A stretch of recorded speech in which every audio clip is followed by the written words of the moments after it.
Olá, seja muito bem-vindo ao Alô ADM, um podcast feito pelos alunos da graduação e pós-graduação de administração da Unesp Jaboticabal. Eu sou Michele Nascimento Farinelli, hoje estou com um convidado muito especial, é uma honra para nós recebê-lo, então pega o seu cafezinho e vem com a gente.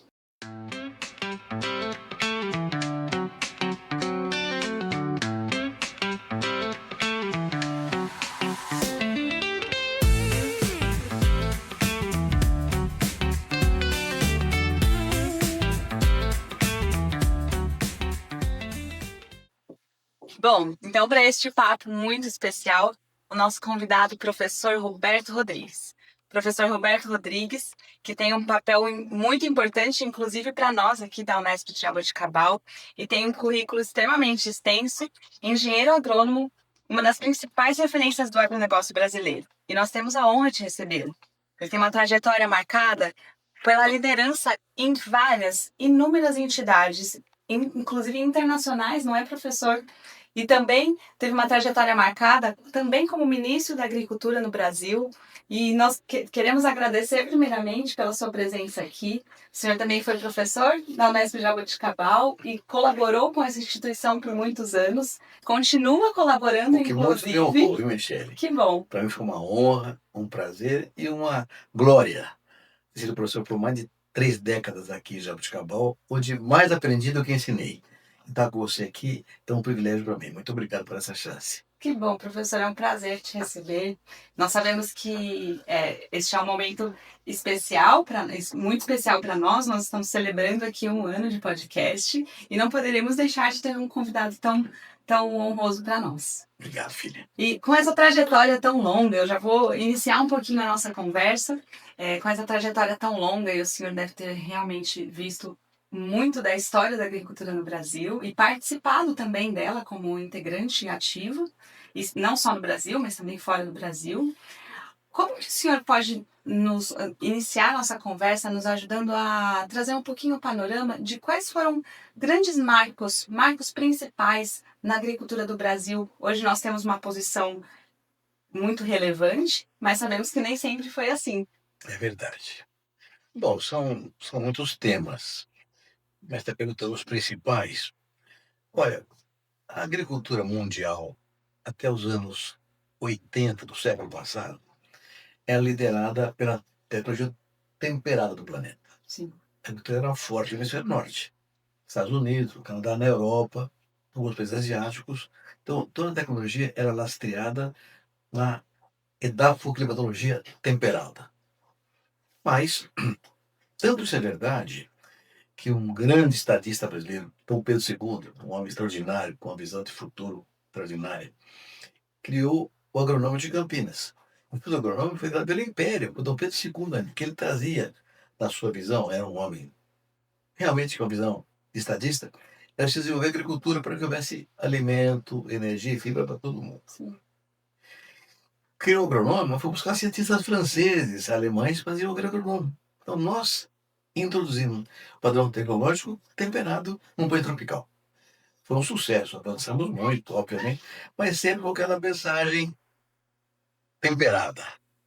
Até que, nos anos 70, final dos anos 70, houve finalmente a grande mudança brasileira, a chave do agro virou para o tropical. E a base disso, na tua pergunta, né, respondendo a tua pergunta, foi a criação da Embrapa.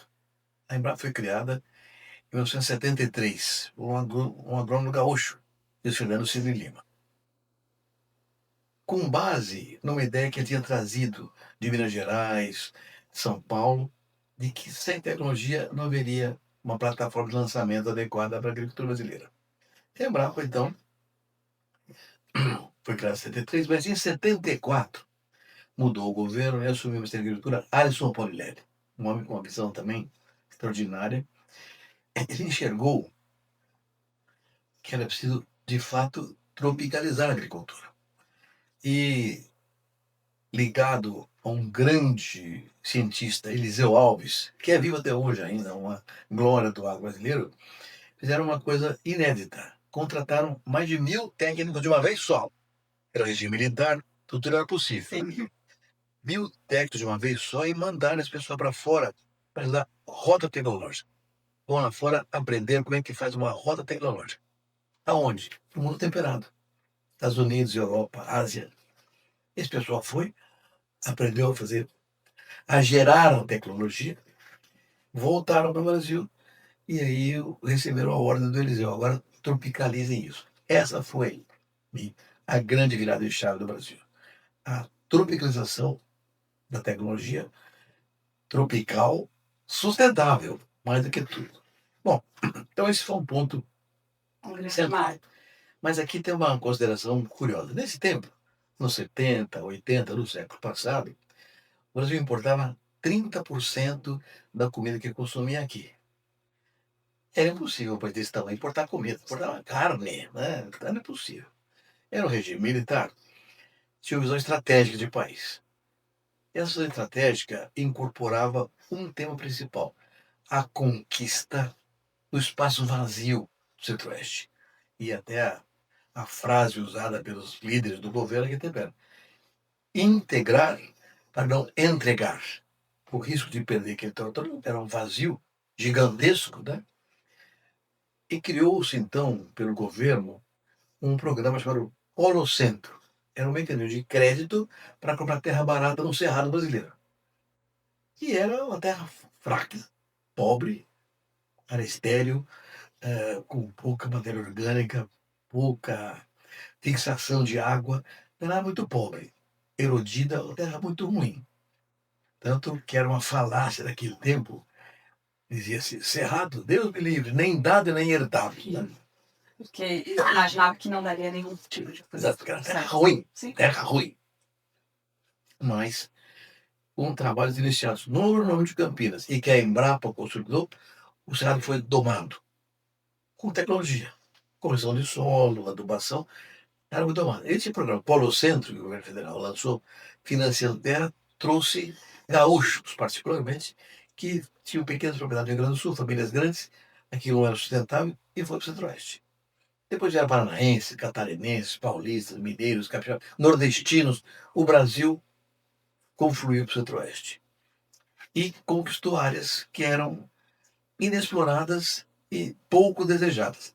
E floresceu uma tecnologia tropical, de novo, sustentável, que obteve o Brasil dar os grandes saltos que vieram em seguida. Então eu diria que esses dois grandes temas foram os principais. A tecnologia tropical, desenvolvida aqui, no começo da Embrapa, hoje todo mundo faz. E depois os programas de governo para a conquista do Centro-Oeste brasileiro, do Cerrado brasileiro. Foram as grandes viradas de chave do agro brasileiro. Marcos do nosso desenvolvimento. Muito bom saber. E hoje nós vemos uma evolução muito grande das políticas públicas, mas o senhor já até mencionou algumas delas que foram muito importantes. Como o senhor tem enxergado essa evolução de políticas públicas ligadas, realmente direcionadas para o agronegócio? Olha, Michele, essa pergunta tua tem uma resposta que não é trivial. Né? Por que a política pública é importante para a agricultura? Porque nos países desenvolvidos, sobretudo no Europa, são região fria, em que há um período do ano, 3, 4, 5, 6 meses em alguns países, tem neve e, portanto, não pode fazer agricultura. A base da sobrevivência é fazer uma safra por ano. E olhe lá, tem que dar tudo certo para fazer uma safra por ano. Então, a agricultura nos países do hemisfério norte foi sempre muito protegida pelos governos, que era preciso garantir alimento. A agricultura produz alimento, energia e fibras, né? E não há vida sem agricultura. Uma necessidade vital, realmente. É vital. A vida depende da agricultura. Isso é um tema tão claro que nós aqui na área tropical nem lembramos disso, porque tem agricultura 2, 3 vezes por ano na mesma área, né? Mas no hemisfério norte não, era uma vez por ano. Então os governos protegeram duramente a agricultura com apoio das populações urbanas, que sabiam que aquela era a base da sua própria sobrevivência. Então isso criou um mecanismo de proteção, de subsídio, subvenção à agricultura, que virou uma cultura institucional. E até hoje, o protecionismo é muito grande nos países mais ricos do mundo. Entendo isso. Não é para perseguir o mundo tropical, é para garantir a sua sobrevivência. Só que depois, com o tempo, essa chave virada para o tropicalismo agrícola gerou uma dificuldade para os países tropicais. Que como é que iam competir com países mais ricos que subsidiavam a agricultura se o mundo tropical não tinha subsídio nenhum? Então, foi necessário que os estados, os governos, também criassem mecanismos de apoio à agricultura. E o Brasil fez isso. Porque se eu lembrava, o o PRODECER, que é o Programa de Desenvolvimento Cerrado, mas é de cooperativas agropecuárias, muito importante também, e outros programas. Então, o Estado brasileiro, o governo brasileiro, mais do que o Estado, ajudou em momentos da história. Mas nunca teve uma política contínua, institucionalizada de apoio à agricultura. Foi em suspiros. Ah, precisa produzir mais arroz. Vamos fazer um programa para arroz. Ah, não tem milho. Vamos fazer um programa para milho. Mas nunca houve uma política estratégica Certo. no ar brasileiro. E duradoura. Então foram temas muito importantes. O crédito rural surgiu no momento certo.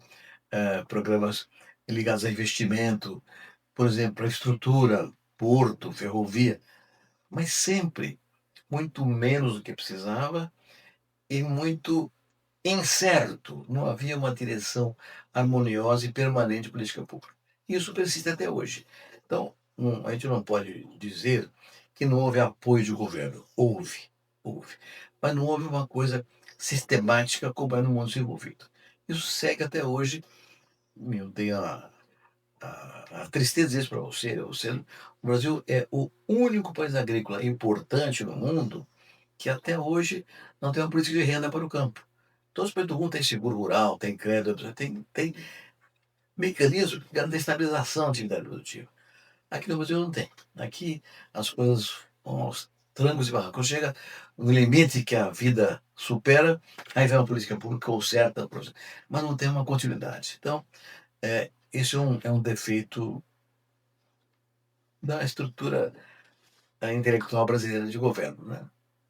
Vai lá, tampa um buraco aqui, um buraco ali, mas não tem uma visão estratégica. Sim, políticas mais pontuais e provavelmente muito ligadas à necessidade, né? A gente está falando de países, casual, né? E a gente está falando de países, né? Comparando o Brasil com países que passaram por inúmeras guerras, com mudanças climáticas muito importantes e que afetam bastante a agricultura e tudo mais.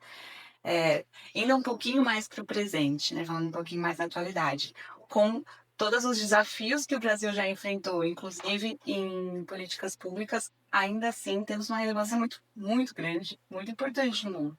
A gente sabe que hoje, na pecuária, por exemplo, já somos um país que exporta muito mais do que no passado, e vários outros setores a mesma coisa. O que o senhor tem enxergado? Que o brasileiro tem se desenvolvido bem na agricultura, com o aproveitamento de terras, com a tecnologia? O que o senhor tem visto no presente que tem nos trazido para essa posição mais relevante do que no passado? Michele, eu vou responder para você com alguns números, para a gente poder ter uma base de dados mais consistente. Grãos, que é um tema central no Brasil e no mundo inteiro hoje, porque o grão é a base da proteína animal. Sem grão não tem carne, né? Vou dar um dado para você. 1990 para cá, portanto, tem 36 anos, a área plantada com grãos cresceu 120%. Dobrou em 35 anos. E a produção de grãos cresceu 517%. Tecnologia. Certo. Gerada aqui. Qual é o resultado disso? É muito mais quilos por hectare. E esse ponto é um ponto central hoje, da atualidade mundial. Hoje, a regra é produzir mais com menos. Essa é a regra. Perfeito. E o padrão tem que ser tecnológico, não tem outra saída. Então, esse número já é um número que impressiona qualquer pessoa lá fora. Nenhum país do mundo fez uma revolução gigantesca, tecnicamente, aumentasse a produção 4 vezes mais do que a área plantada cresceu. Mas por trás disso tem um número mais relevante ainda, Michele. O Brasil hoje produz 83 milhões de hectares com grãos por ano. Na verdade, são 61 milhões de hectares só. Mas o Brasil é o único país do mundo que faz 2 safras da mesma área, até 3, por irrigação de grão da mesma área.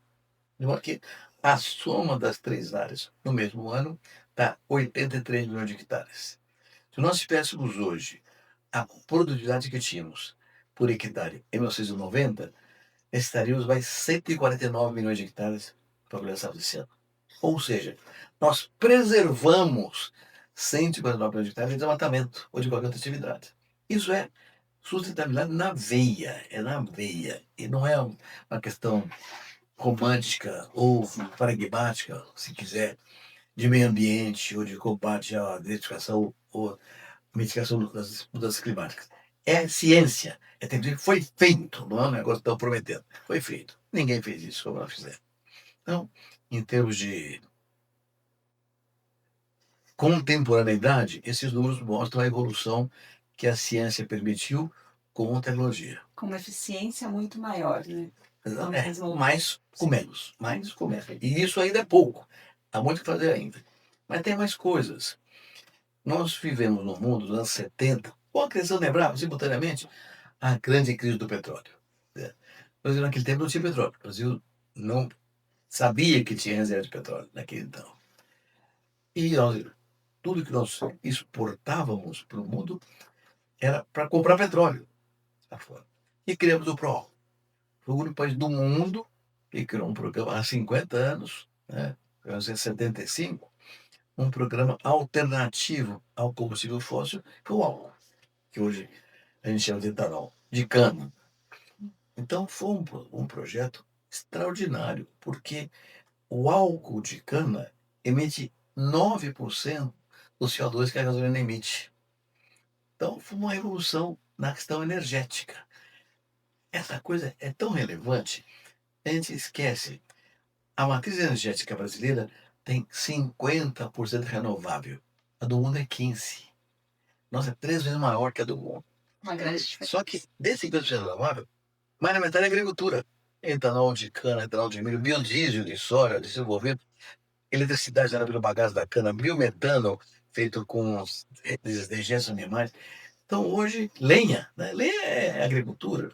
Então, na verdade, o que o Brasil fez com ciência e tecnologia permitiu essa posição. Nós temos hoje um dos maiores exportadores mundiais de alimentos. Imagine, nós falamos aqui, né? Há 50 anos a gente exportava, importava, tendo o que comia. Hoje exportamos para 200 países. A evolução é a maior estratégia do mundo no século XX, século XXI. Então, isso nos coloca numa posição. Agora eu vou responder a tua pergunta. E agora? O que vem aí? Olha, a gente tem constatado com tristeza que as grandes organizações multilaterais perderam o protagonismo no mundo. Né? A FAO, de agricultura, quem sabe que é a FAO? A OMC, a de comércio, ninguém sabe o que a OMC faz hoje em dia. Nós vivemos uma pandemia, um período duro de saúde, sim. A OMS ficou perdida. Né? A própria ONU, cujo papel é garantir a paz mundial, que paz? Ucrânia, agora o Oriente Médio, África, tem mais de 50 guerras no mundo inteiro, entre guerras, revoluções, etc. Então, essas instituições perderam o protagonismo. Essa perda de protagonismo deu origem à polarização de todo tipo, ideológica, política, religiosa, étnica. Essas polarizações estão retroalimentando as guerras. Esse processo bélico que o mundo vive hoje está levando a uma volta ao poder pela força. E não mais pela harmonia, pelo desenvolvimento equilibrado que se buscou no fim da Segunda Guerra com a criação da ONU. A ONU foi criada, e suas instituições paralelas, para criar harmonia no desenvolvimento. Com negociações, isso, com diálogo. Cada um faz o que pode, mas todo mundo vai ajudar todo mundo. Essa coisa está terminando. E, no caso presente da guerra do Oriente Médio, lá com o Irã, tem uma consequência direta na agricultura, que é encarecimento dos insumos, fertilizantes e biodiesel.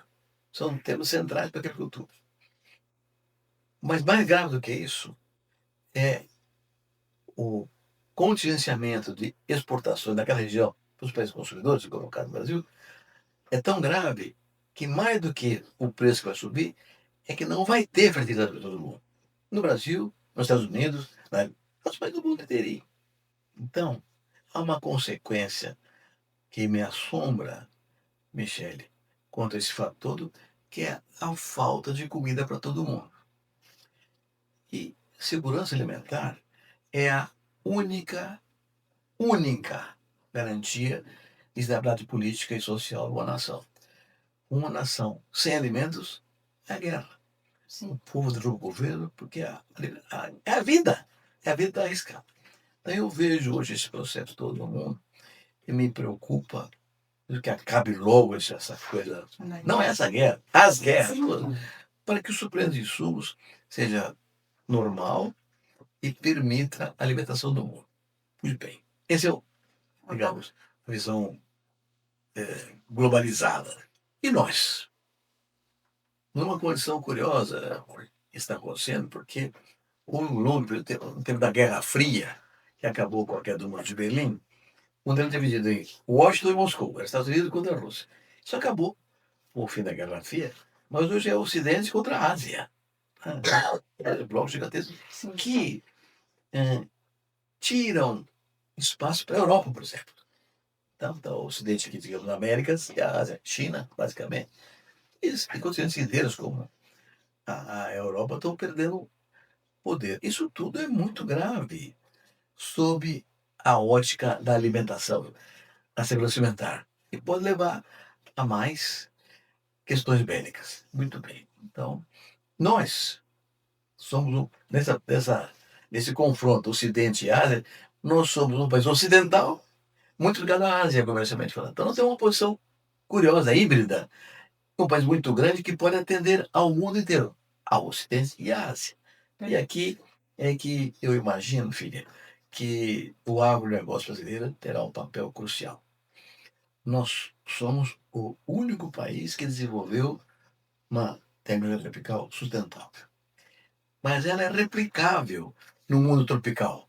Pega toda a América Latina, toda a África subsaariana, para a Ásia também. Porque nessa faixa territorial violenta é que tem terra para crescer, a agricultura, e a produtividade é muito baixa, para crescer horizontal e verticalmente. Existe uma semelhança e uma oportunidade muito grande. Exatamente. Perfeito. Então, não é só o papel que é importante de vender para o mundo alimento, energia, biocombustível, é ensinar o mundo a produzir e vender know-how, tecnologia, o que nós aprendemos a fazer duras penas. Então, acho que nesse momento o grande papel do Brasil é ser o campeão mundial da integração dos países tropicais na área produtiva, ensinando o que nós fizemos. Claro, cada país tem um tipo de solo, de clima, tem uma instituição de governo diferente, mas não é isso que é importante. O importante é o modelo. Tecnologia com plataforma central de lançamento. Nós podemos ensinar muito a fazer isso aí. Garantindo, portanto, segurança alimentar, energética e paz. Perfeito, perfeito. Professor, olhando para essa visão de que o Brasil tem realmente um conhecimento, uma experiência muito grande e também uma oportunidade de trazer para o mundo modelos replicáveis e tudo mais.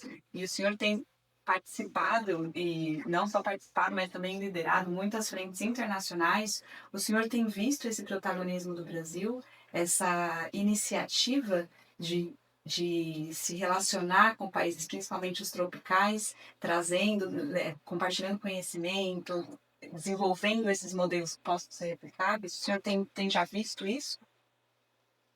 Shelley, isso, de novo, acontece por espasmos, eventualmente, né?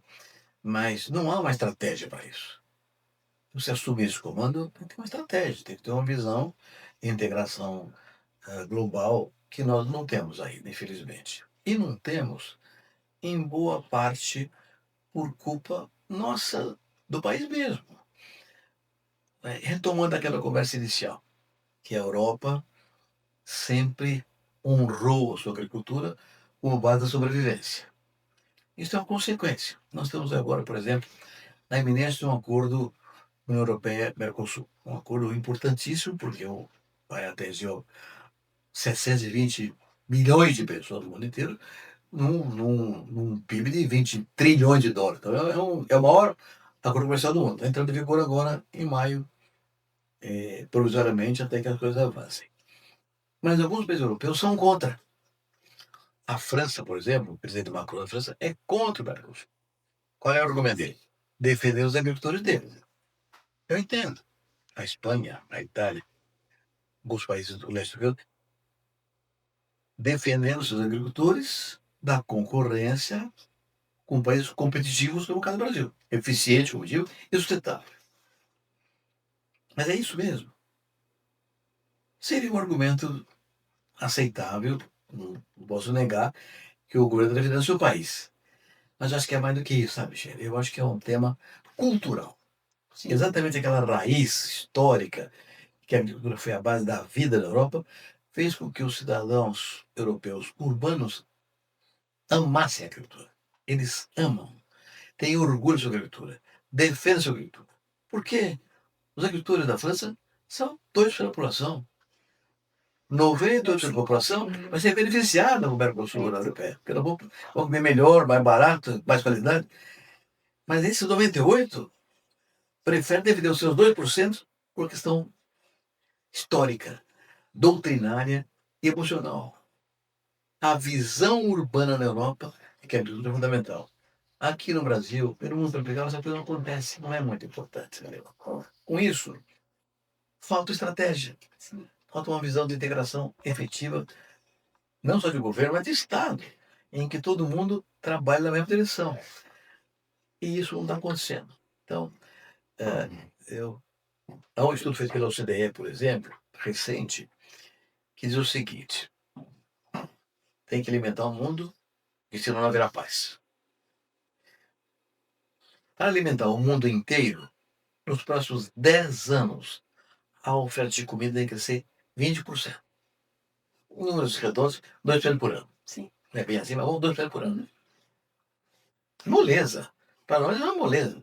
Não crescer 10% no ano, 20% no outro ano. Mas no mundo não. Nos Estados Unidos cresce no máximo 10%. Canadá 9%, a União Europeia 12%. Os países da Eurásia, China, Índia, Rússia, a própria Ucrânia, vão crescer 12%, 13%. Ninguém cresce 20%. Então, a OCDE, um think tank mais importante do mundo hoje, diz o seguinte: para que o mundo cresça 20% em 10 anos, o Brasil precisa crescer 40%. Por quê? Porque temos técnica tropical sustentável, terra disponível, agricultor vigoroso, empreendedor corajoso e algumas políticas públicas. Se isso se harmonizar, mais uma vez, como foi durante a fundação da Embrapa, nós temos chance de papel, mas não temos essa visão ainda. Não temos essa visão. Então, uma coisa que precisa acontecer é o que você está fazendo aqui. Um podcast para esclarecer as possíveis vantagens que o Brasil possa ter perante o mundo para ajudar o mundo, não é ajudar o Brasil, é ajudar o mundo. Né? Então, falta de fato essa visão brasileira de que nós somos o supermercado do mundo. Podemos ser o supermercado do mundo. Perfeito. Isso está muito ligado também com a forma como nós divulgamos, né? Com a visão que nós passamos até mesmo internamente, até mesmo para outros setores da economia dentro do Brasil, não só fora do Brasil. O senhor mencionou algumas vezes sobre sustentabilidade e parece que nós estamos falando de conversas distintas quando falamos que o Brasil é um país na agricultura muito sustentável e que com tecnologia traz uma eficiência muito grande, inclusive protegendo muito mais espaço do que antigamente. Mas essa muitas vezes não é a visão pública. Só para confirmar o que você está dizendo. Sim. O Brasil tem hoje 65% da sua área coberta com vegetação nativa. 65% do Brasil é floresta nativa. Quer mais um dado? Todas as plantas cultivadas, tudo que é agricultura, Brasil, tudo que é agricultura, de alface a soja, café, o que você imaginar, ocupa só 10% da área nacional. 10%. E pasto, nós somos o maior exportador mundial de carne bovina, de carne franca, pasto, 19%. Então, se somar toda a área agricultada e a área de pastagem, dá 29%, 30% no redondo. 70% não são utilizados. E somos o maior produtor mundial de suco de laranja, de café, de soja, de carne bovina, de carne de frango, de algodão e de açúcar. 7 commodities. O maior produtor mundial com 10% do território brasileiro cultivado. Imagine quando o mundo vai, não, mas se o pessoal crescer demais, não, porque senão quem que segura? Outro número para você entender isso aqui. No ano 2000, há 26 anos atrás, o agro brasileiro exportou 20 bilhões de dólares. No ano passado, 25 anos depois, 170 bilhões de dólares. De 20 para 170. Crescemos 8 vezes e meio em 25 anos. Ninguém fez isso. Ao contrário, as crises econômicas que o mundo viveu fez com que a agricultura exportasse menos para desenvolvidos. Então, isso causa espanto. Se você sai de 20 bilhões de dólares para 170 bilhões em 25 anos, alguém perdeu o mercado para você. Você aumentou a exportação. Né? Quem perdeu o mercado está bravo com você, não quer que você. Então, cria todo tipo de regra para segurar a gente. E se nós não tivermos essa visão que está falando aí, o povo brasileiro, o Estado brasileiro olhar essa coisa, esse é um espaço para nós ajudarmos o mundo, não é acontecer política pública nunca.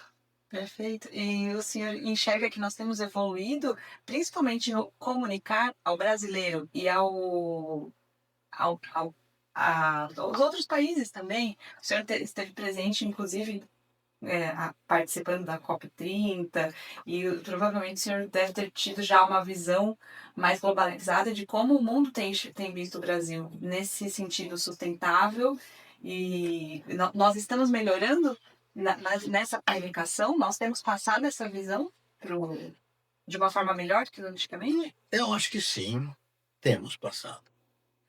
Só que não tem um problema. O Brasil tem um problema. Problema de banditismo, de ilegalidade. Tá?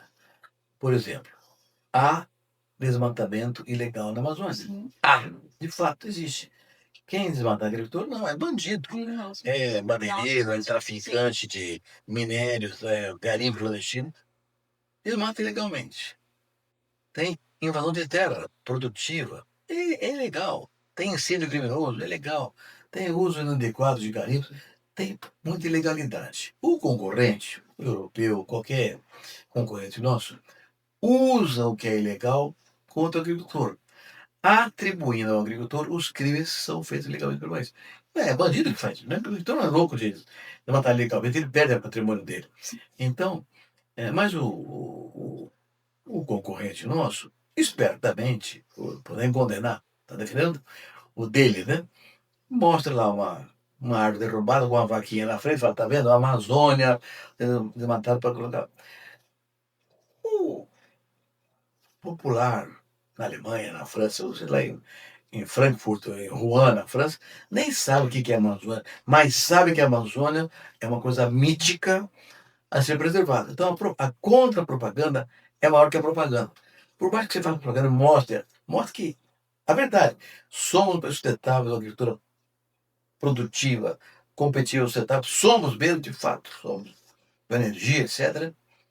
Uma fotografia de uma vaca no meio de uma floresta derrubada acaba com qualquer vantagem. Então, na verdade, nós temos que acabar o que é ilegal. Perfeito. Porque ao manter a ilegalidade, você dá ao adversário, ao concorrente, um argumento que ele precisa para destruir o que é legal.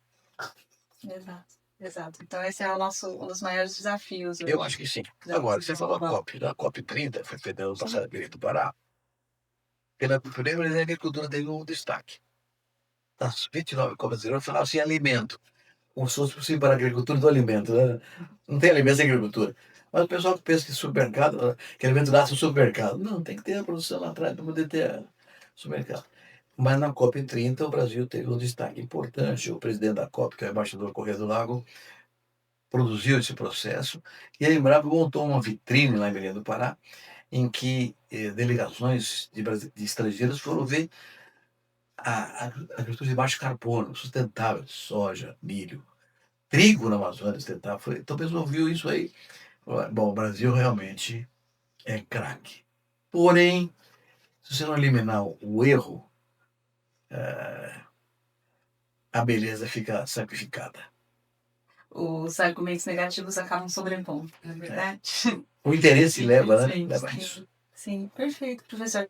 Agora, olhando com uma visão um pouco mais para o futuro, nós sabemos que já temos desenvolvido muito nos últimos anos, mas há desafios, nós temos desafios, e inclusive, se tomarmos essa posição de protagonismo mundial, realmente preocupados com o fato do alimento mundial.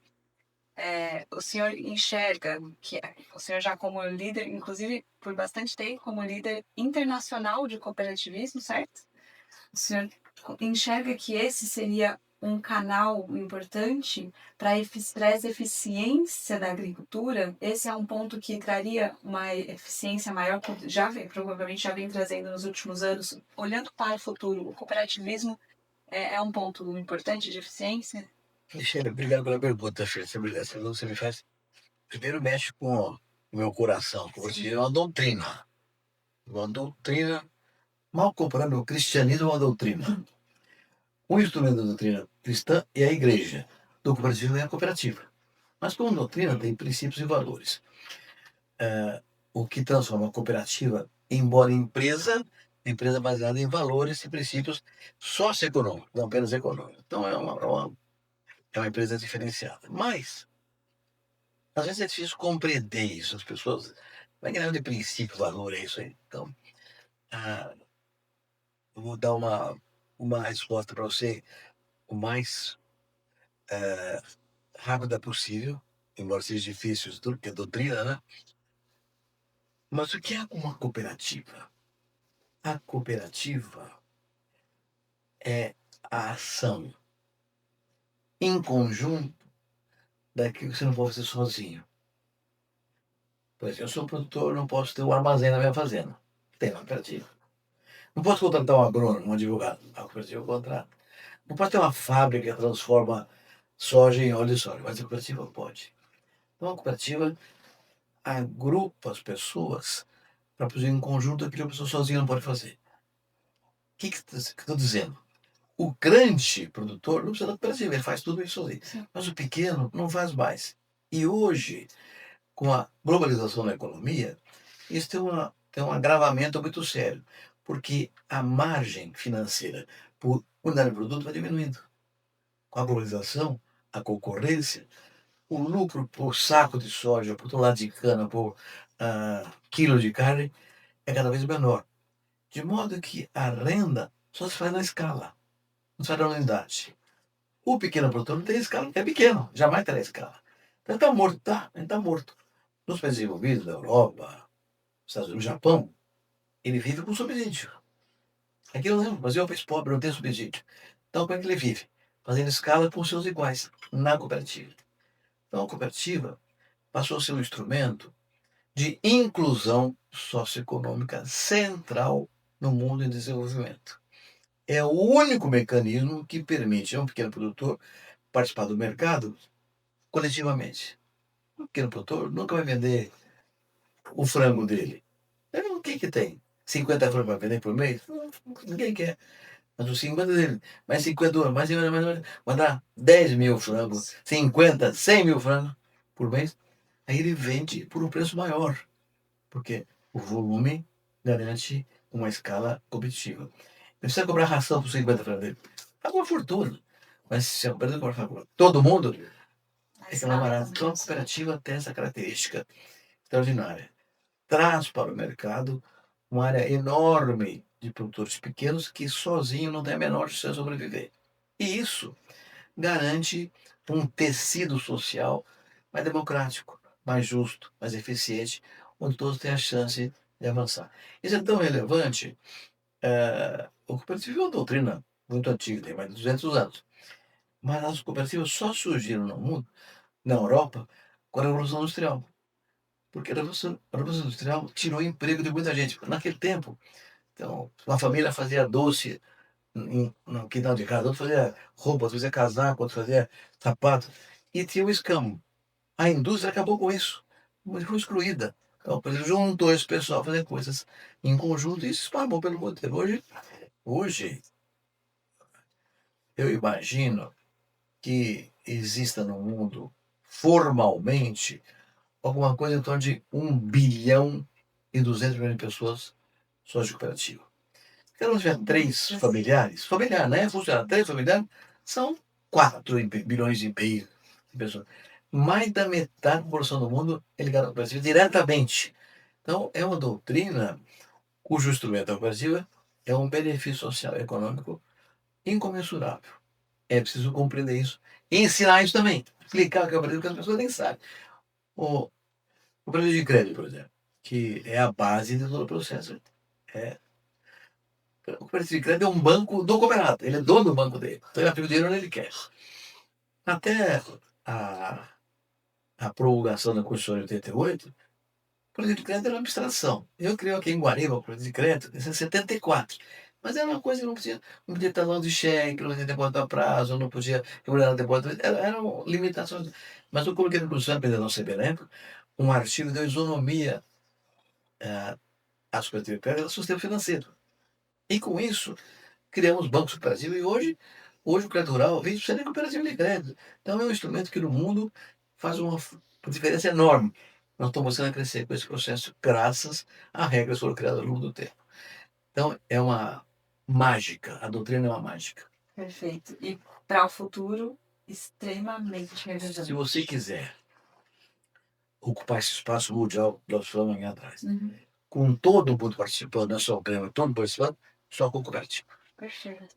Perfeito. Incluindo o pequeno produtor. Sobretudo o pequeno produtor. Perfeito. Professor, incrível. Eu adoraria fazer mais milhares de perguntas aqui, porque todas as respostas elas vêm cheias de conhecimento e de experiência, e eu acredito que seja muito, muito importante. Nós estamos falando de agricultura, mas estamos falando em um podcast para administradores, inclusive de outros setores.